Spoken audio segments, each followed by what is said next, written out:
ও আমার প্রাণপ্রিয় আব্বা, আজকে তোমার সাথে খুব গুরুত্বপূর্ণ বৈঠক বহাইছি। তুমি কইলাম মিথ্যা কথা কইও না, মোক বিয়া করা দাও, বুঝছো?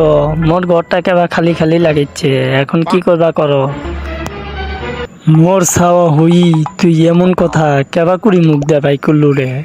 হ্যাঁ, তোকে বয়স্কার সময় মুই তো এরকম করং নাই রে, তাহলে কেমন পোলা জন্ম দেছং নই। হ্যাঁ, মোর তো মাথায় কিছু ঢুকিচ্ছে না। আর চাপা মাইরো না আব্বা, তোমার বন্ধু মোক সব কইছে। তুমি যে শুকুরুদ্দিন মেয়ারে জোর করে বিয়া করছাও সব মোর জানা আছে। তোমার বন্ধু সব কই দিছে আমার। মুই গেলাম জরিনাক বিয়া করতি, দেখি কেরা ঠেকায়। আব্বে শালা, আমার পিটার খাওয়া বাচ্চারা সব মোর বন্ধু কই দিছে।